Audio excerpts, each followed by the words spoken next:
Lag na ba ang inyong mga Facebook? So nahihirapan na kayong mag-scroll, so mabigat na siya pag ini-scroll, or pag nagkiklik kayo ng mga video, nakakailang click kayo bago nag-open. So ganito loads ang gawin nyo. Dito sa inyong mga cellphone, hanapin nyo lang ang Facebook apps nyo, katulad niyan, ayan. So ang gagawin nyo po, ilong press nyo lang yan. And then may lalabas po dyan na app info, ayan, i-click nyo yan. And then lalabas po yung app info ng ating mga Facebook. So dito po, hanapin po natin itong storage in cache, ayan, i-click natin yan. And then, lalabas po yung storage ng ating mga Facebook. So, dito po, kung mapapansin nyo po dito, ang size lang, app size lang ng ating mga Facebook ay 462 MB.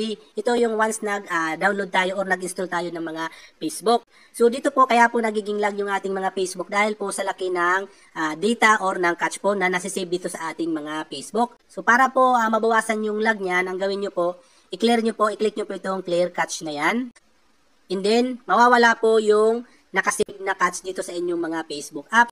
Ngayon, dito po sa clear storage, pag click nyo po ito, kung may mga nakalagin pong account dyan, malalag out po yan or mariremove po yan. So kung hindi nyo po alam at password at nahirapan kayo mag-login, huwag nyo pong i-click ito. So kung alam nyo naman po kung paano i-login, mas maganda po, i-reset nyo, i-click nyo po itong clear storage na yan. So pag click nyo po yan, mawawala po yung use data na yan sa taas. Isipin nyo po, napakalaki po niyan, ayan. 751 MB. Pag mabagal po ang process ng inyong mga cellphone, nalalag po ang inyong mga Facebook, okay?